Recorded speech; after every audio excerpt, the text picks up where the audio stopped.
Hello, people of Earth. How are you doing? Welcome back to another We Are Humans Patreon tutorial. What are we going to do? We are looking into Sinner because I didn't have another idea, but if you have an idea, let me know. Whack. All right. Now, without further ado, let's switch screens.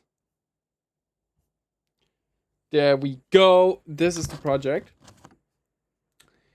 As always, I have a group called Drums, Instruments, and Effects. Unnamed, but my colors are always the same. And in yellow is usually like vocals. Here is demo vocals, and I'm pretty sure I recorded the main vocals in another project. Since they are called master bounds, so I guess I had like the instrumental in another project and then made the vocals very clean and everything. And also, all the album was done on my older machine, so some stuff, as you see here on the right in the plugin list, there's a bunch of shit missing, but we get our way around it. Now, let's listen quickly to the whole thing.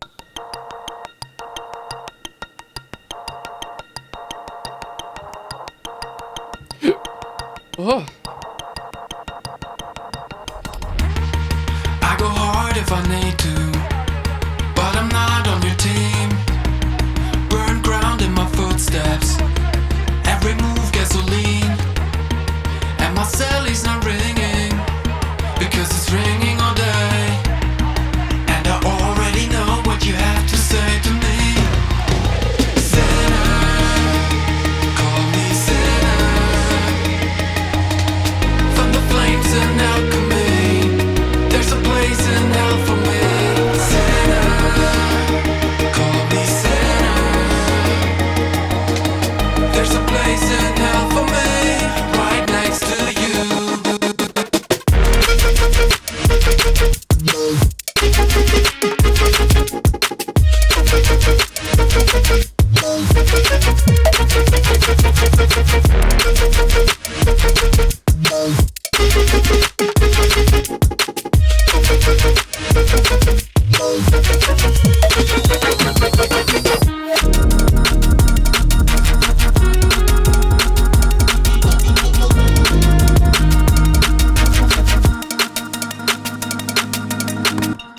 yeah, what are we talking about?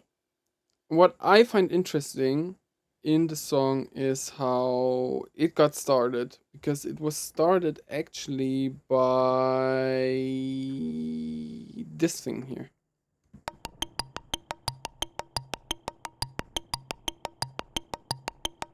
As you see, it says Buchla Easel. Let's see if this works. A lot of stuff here is printed already because my old computer couldn't handle the shit. But yeah, the Buchla Easel. This is by Arturia.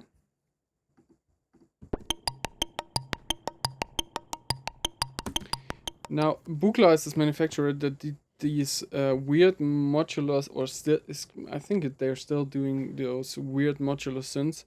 And the most annoying thing about them is that they have like weird names usually for it. Arturia made it a little bit easier. They just named it complex oscillator. But if you look up Buchla stuff, then all those modules will be called 422E or something. So this one makes a little bit more sense. I really like the colors of it. I don't know. But what makes Buchla very interesting is that usually the envelope, no, wait, not the envelope generator, but dual pass gate. Yeah, so like it's hard to explain, but their amplitude envelope is basically also a filter, most, so it's a weird combination, and that makes the interesting sound, especially when you have like very plucky things. um it sounds very organic, very percussive, and not so much like just playing a, I don't know, sawy wave with a short OC.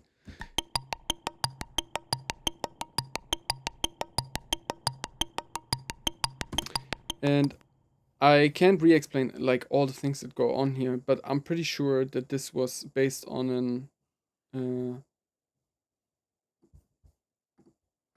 preset. So let's just duplicate this real quick and see if this Kazakh. Okay, let's reload this preset. Okay, so doing exactly the same.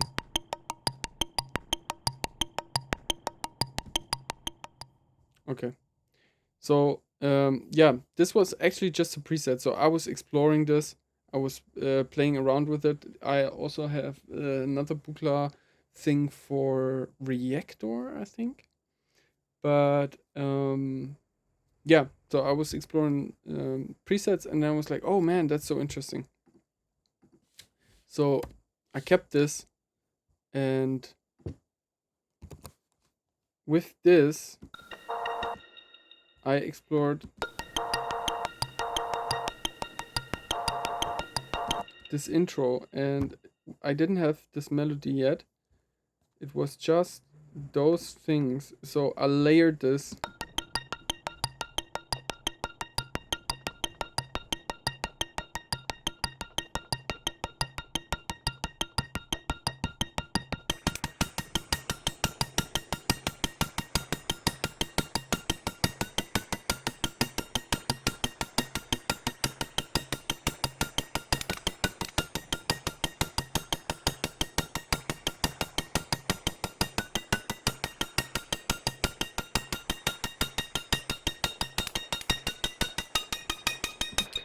And you notice there's already a little bit of like notes going on that came after the fact. But yeah, I basically want to keep this kind of metallic tone, but try to get some more pitch information in there, and then in the end also like a, yeah, kind of harmony, just very slightly. Um, but this whole thing should like start the song with a strong rhythm, and it basically functions as a hi hat. Like a lot of drum bass tracks just have a hi hat in the beginning to have like this steady beat for if you're mixing. Um, I'm not sure if you even need this anymore, but like, yeah, that was the idea. So I wanted to start with this very percussive thing and then creep in more and more harmony and melody over the time. Let's quickly look into those things here. Um, so if I get rid of all this stuff here, which is just like reverb, a little bit cranny stuff, and envelopes. So it's very high and very ugly.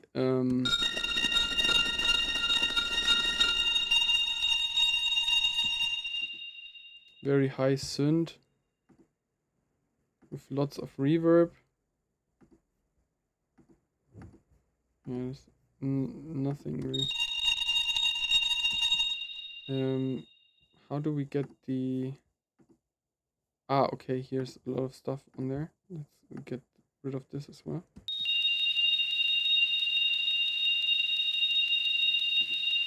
Ah, okay. So I have just sine waves alternating here. Actually, sounds so much cooler.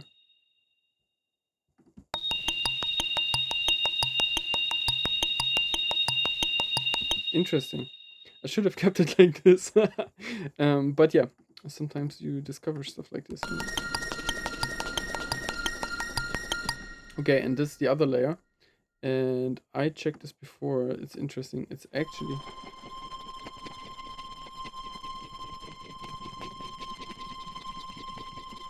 I'm not sure when we made this, but it's also the start of a Donkey Kong song called "Hit the Ground," which is not out yet. So these two layers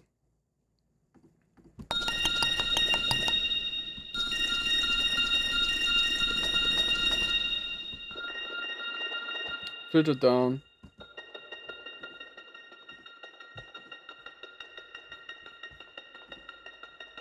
There's some automation going on here.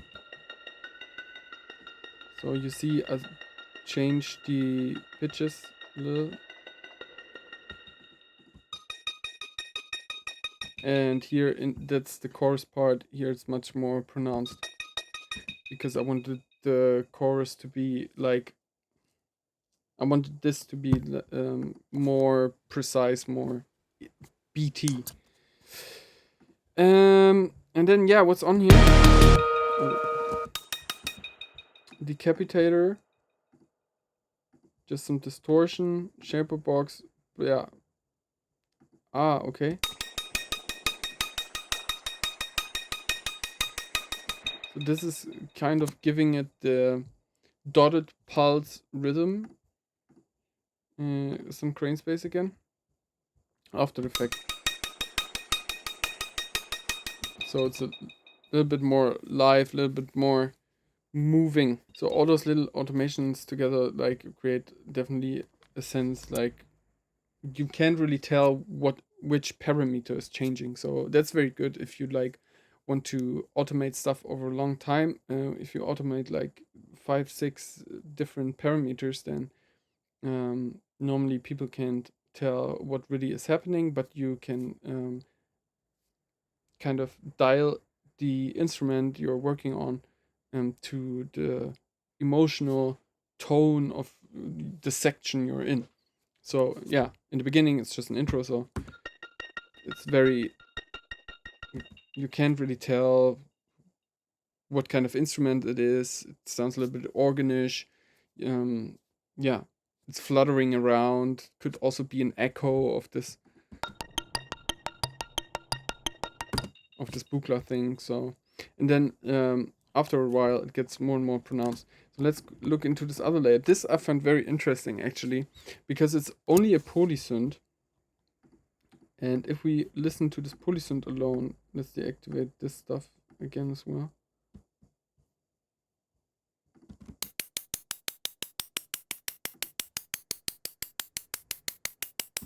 This sounds so much like a cool, I don't know, like ride, very short ride, hi-hat thing. Actually wonder how I made that. Got some random stuff, so it's jumping, the panning is jumping.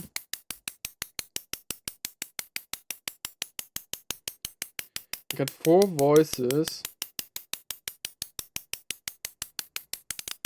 Yeah, and I randomized the sync here. And then it's a high pass. There's this add artifacts around 0 thing on.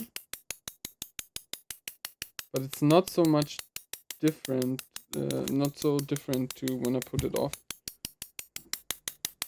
But the metallic character gets a bit more.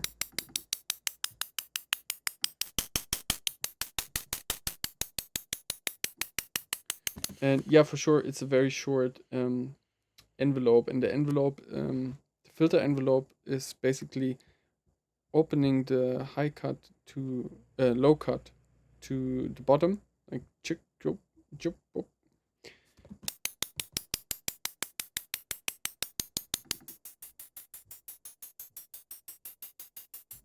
Ah, so okay.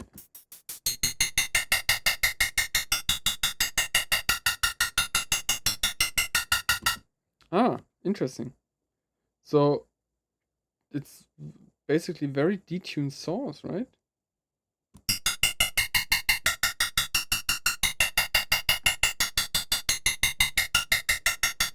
50 cents.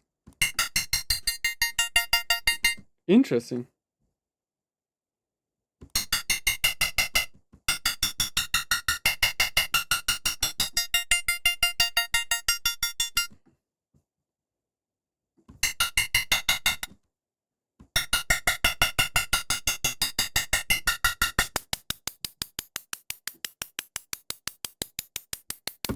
Yeah, amazing. And then I added some spring reverb.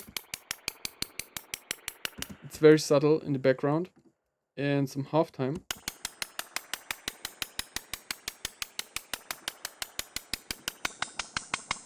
So the halftime is basically pitching it down, and all those metallic, detuned harmonics get shifted down, so the metallic character is much more audible.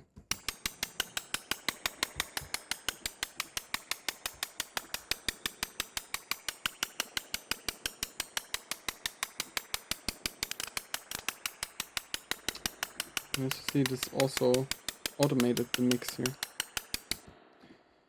Okay, last thing is like this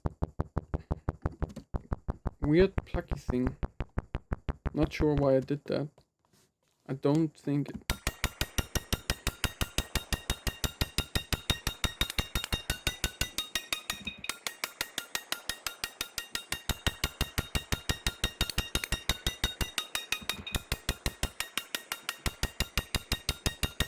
not sure it adds so much because there's also a bass line underneath it, but yeah. I don't know. Not everything can always be explained. Maybe I was just like, oh man, that's so exciting. Or I did something with chords here, as I see. Maybe I wanted to open this thing up later on and then I muted it, but I kept this percussive part of it. Yeah. And then we have this bass playing.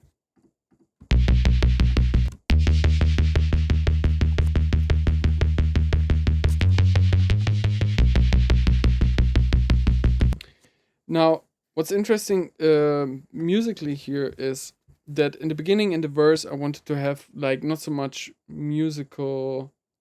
I don't want to have too much notes because there's also a lot of text going on, right? So I wanted to give you a chord and then it stays for a while there, even though it's pulsing with like this clock thingy, and the bass also like being very percussive. And so the notes stay the same, but then there are these chords to kind of rise the end and give like, okay, here comes a change, and then it drops down to a lower note, and here the same.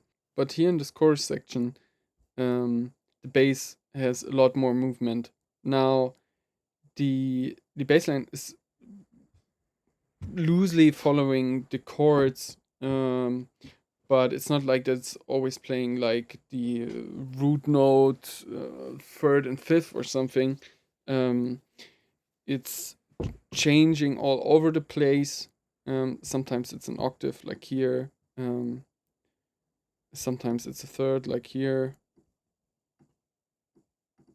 But yeah, there's also semitones in there. And I think it makes much more sense if you look at the bass line with the chords, but just like the amount of change that is happening here, this gives you much more movement and much more feeling of here's something happening, you know. We're starting to, because in the whole intro there are no drums, right? There's only like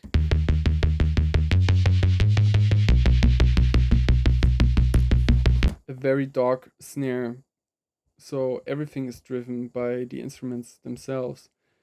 And yeah, by changing the pitch of the bass line here drastically, you get a much bigger sense of urgency compared to the verse, of course.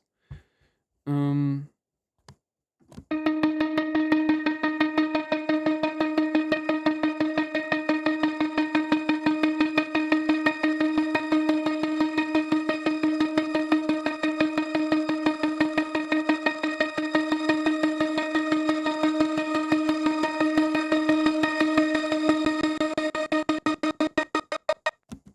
top of it, this guitar to kind of fill the mids a bit when you have all this going on.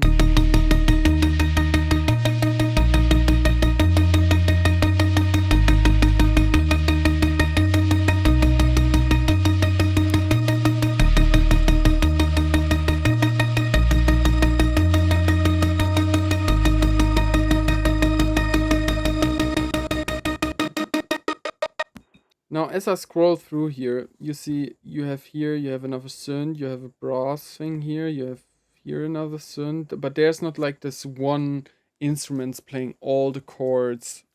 All like there's not this one chord instrument basically. Normally, like in a band, you have one guitar that's playing the melody and one guitar that's playing the chords, or you have a piano that's playing the chords, or um, you have a keyboard that's playing the chords. Um, and here they are kind of building from different instruments that play together and instruments that come in from time to time.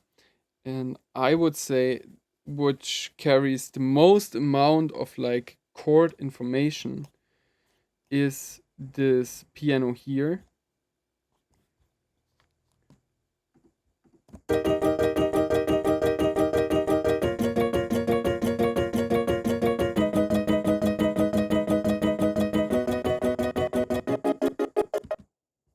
Let's listen to this with the bass line.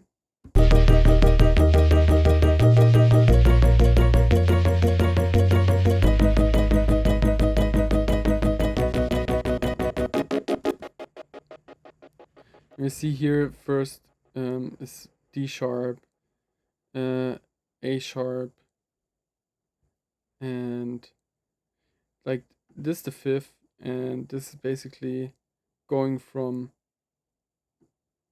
up to the G, but instead of going further up, it drops down again to give like.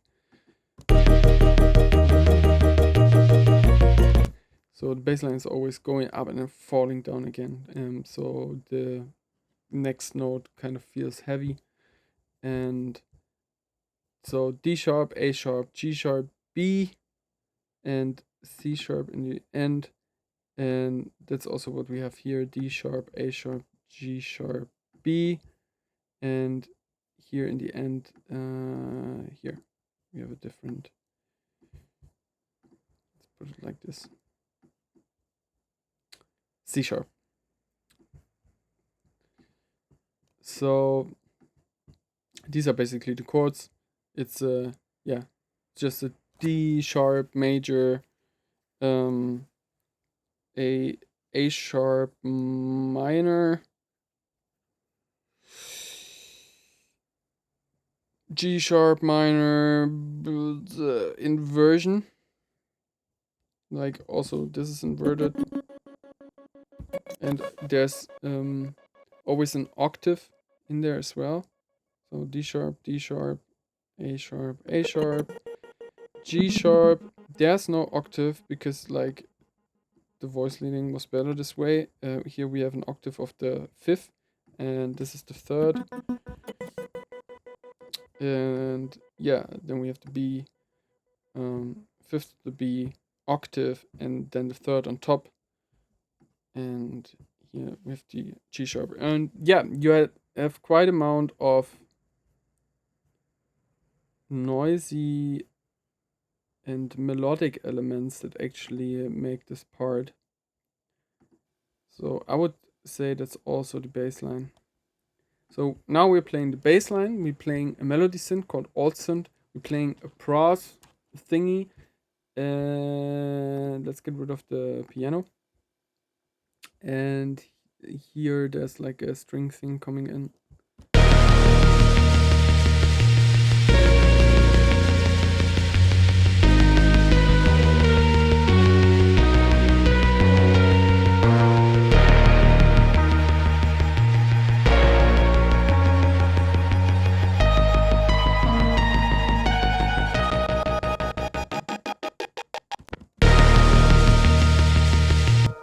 Now let's look at this melody. So our first chord was D sharp, and here I'm also playing the fifth and the D sharp on the beginning to give like this open feel. The second chord I play like A sharp is our root note, right? And here we play the third, which gives it a much more melancholic feel, especially since this is minor. So from this open feel we go to a darker melancholic feel. And yeah, these are always these are two notes, but I think it would probably work the same if I take out the A sharp.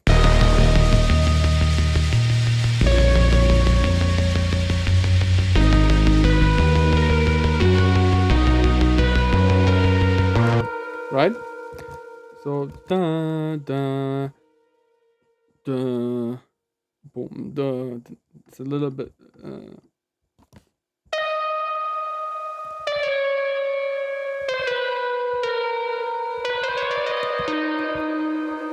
It's like a little break in the melody, right? But the melody keeps falling.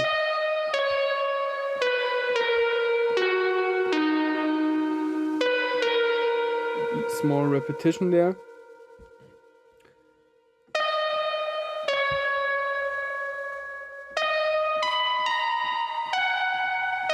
And then we go up an octave. And this is already also suggesting in here with the melody that there's a A and a B part.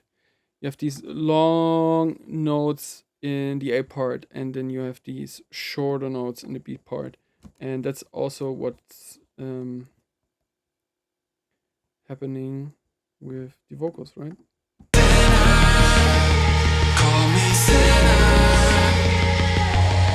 From the flames and alchemy, there's a place in hell for me. Sinner. You see? Same as with the brass.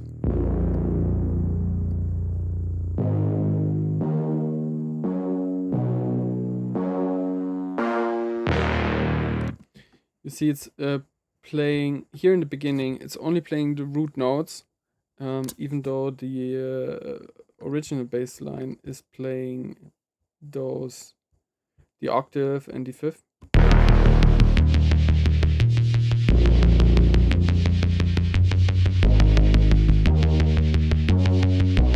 And here it's playing the same notes as the bass line, which also supports this A and B feeling. And yeah.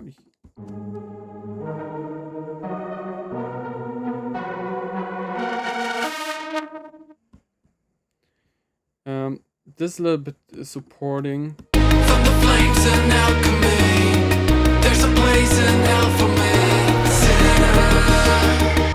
This is a little bit supporting those melodic ideas with harmonic content, and from this we go into the piano.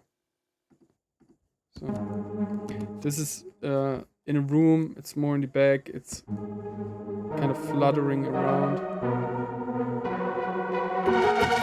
And here it comes really close, and there you also already hear the piano starting.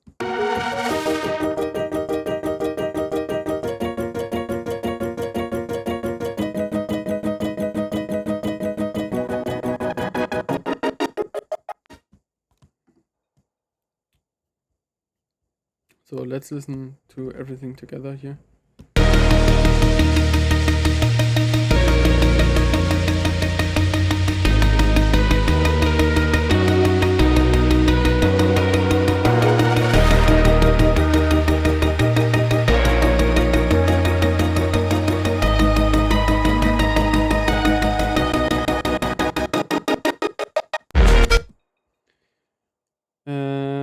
Yeah, you also have this weird ambience, which is just filling up, and there's some small rises and stuff.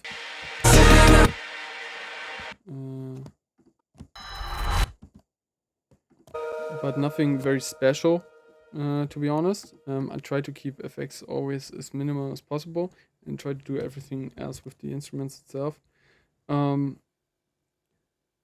Yeah, and I feel like this is the most interesting thing about this like whole verse and chorus thing that's like building onto each other, and there's quite an amount of different instruments but they all do very little, but what they do always supports like this main idea.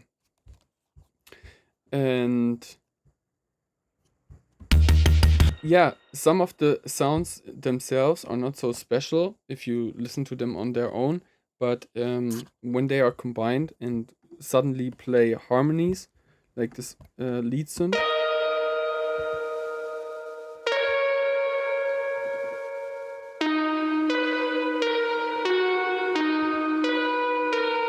like this on its own, I feel like it's pretty stupid, but when you play everything, From the flames and alchemy, there's a place in hell for me. especially with the much faster pace of the vocals, those beat keeping melody uh, notes there really push the track forward from my that's how I hear it at least. From the flames and alchemy, there's a place in hell for me.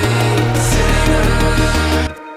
And of course, like the whole pulse with this clock thing is suggesting a 16th thing. And da, da, da, da, da, da. And that's of course what the drop has to deliver. And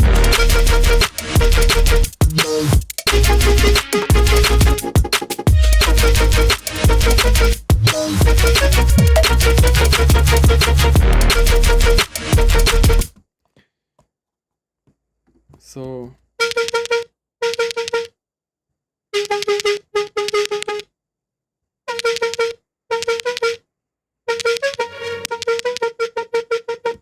this is the top line melody of this thing.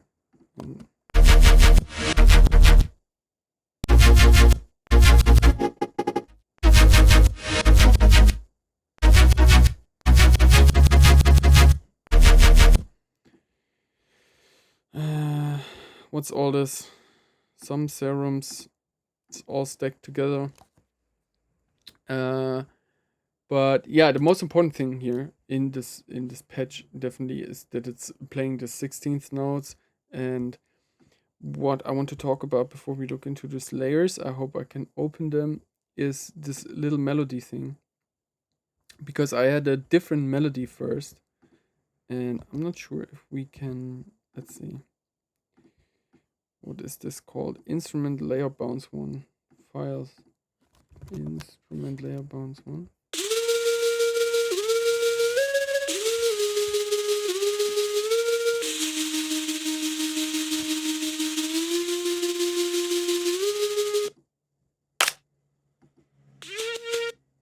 Okay. So this was the first melody I had for the drop, and then later I deleted it and made something different. But this melody is still in here in the beginning of the verse, and yeah, it starts with this. And this already in the intro is giving you what the drop is doing. Wait, this here. Boom. Listen to this.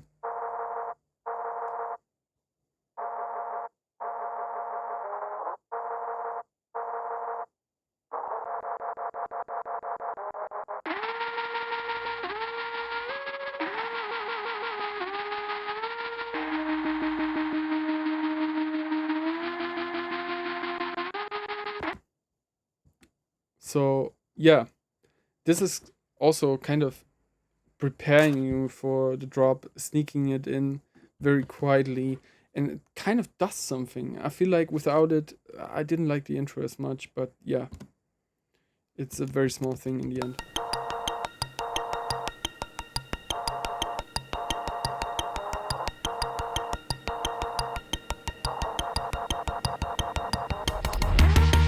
I go hard if I need to, but I'm not on your team. Burn ground in my footsteps. All right.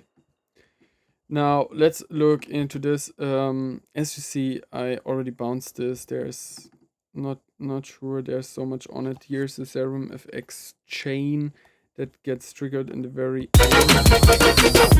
It's just like to make it phasey and a little bit different for the transition out of this. And then we have a ProQ. Yeah, it's doing some mixing things that are not that interesting. But yeah, let's look into this. But you already see here something's missing.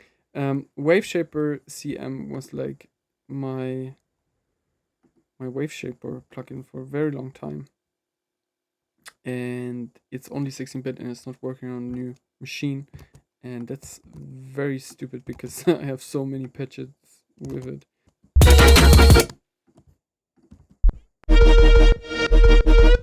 Okay, it sounds so different. Wait, here's something. Okay, this sounds so different. Shit. Yeah, well,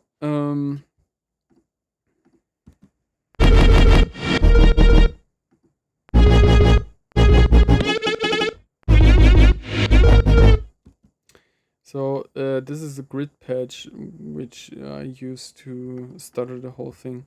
So let's put this off for now. And this is the reverse reverb thing. This is just to mute it. And yeah, I'm not using this as at all, as it seems. Now, what do we have here? We have serum. White noise. Well, let's take this maybe. Okay, gets us closer, I guess.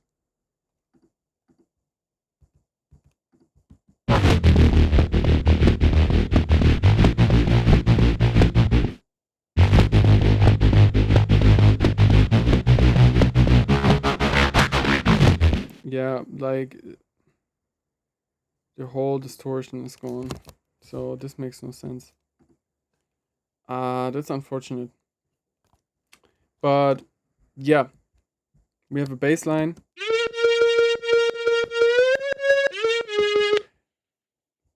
And this is what this melody was, right?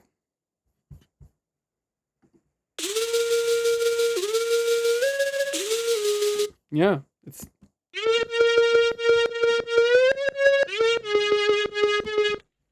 You see, it was a eyes closed patch that I used here. And yeah, it sounds quite different now.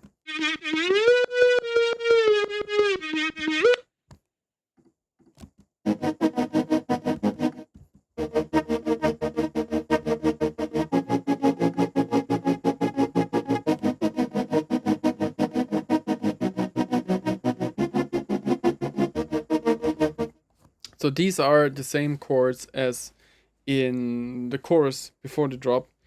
It's just that there's an octave below it, and it's played with a polysynth, some convolution, OTT on it, some compression, some shaper boxing as I used to do it. I love to do this kind of stuff just to make it move a bit. Some multiband compression and EQ. And there we have just a sub, as it seems. But also Razer HQ. I got to recreate this. I'm not sure if you knew, but AU5 or Oz, I don't know how you call him. He made this tutorial very long time ago how you can basically get Razer in a much more high quality version by bumping up those partials. You don't see it visually, but like under the hood, there are more partials than in the end. Well, I can't show you this, unfortunately. But I think the message here with this drop is that what works really well is like combining different sounds, group them together, and process them together, and then even resample them and cut them up, or like put more effects on them and see where you can get with it. If you have like a strong melodic and harmonic idea before you do all this shit, like in this chorus part, we already had like all this musical information. You don't need like more musical information. You don't need like more super crazy ideas. Just take the same chords and then see how can you structure them between uh, just different instruments. Just make the bass much crazier. Make the rhythm the same, but yeah, and there you have a drop basically, and then you fill it up, put maybe a melody over it, and find some sounds to accompany the whole thing. And even though this is musically absolutely the same like than this part before it, it's yeah, so much different. And then you put a nice snare over it, and there you go, you have a drop.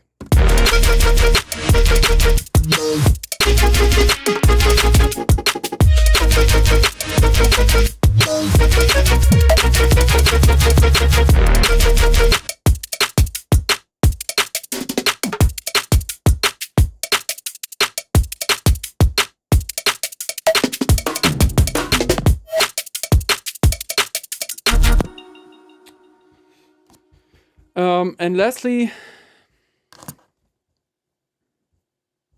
is there something happening here in the middle?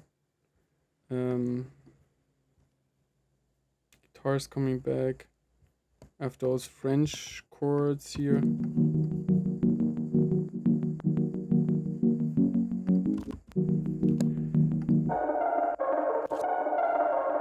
I have this little arpeggio.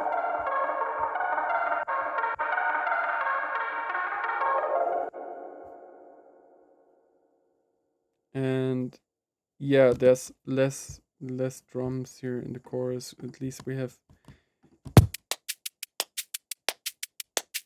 a clap and a shaker in the first drop, but here, yeah, there's nothing. So there's not much to explain about the drums really. They are basic as my drums are always. It's just a bunch of loops on top of each other.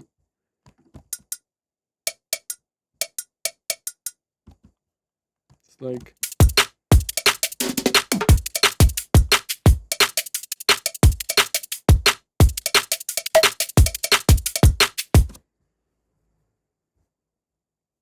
not that interesting, I guess.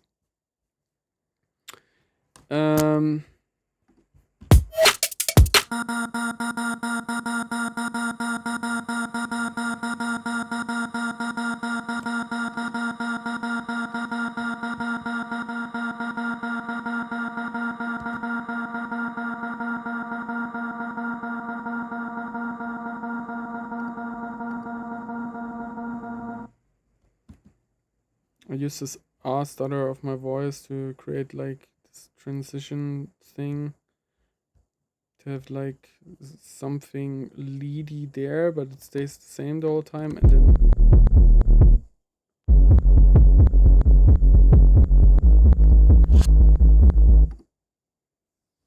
I have this bass line here, and it's a sine wave with pitch automation, and like 1 octave and 7 semitones above you have this detuned triangle, band triangle. It's all low passed and distorted, and that's it.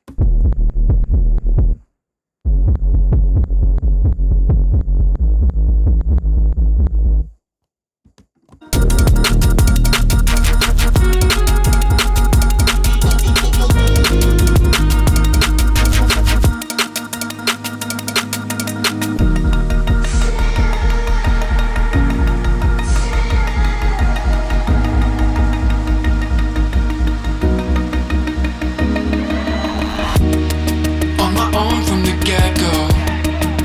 And Dad, if you hear this, no, I don't need a hand. Whatever I'm talking about there.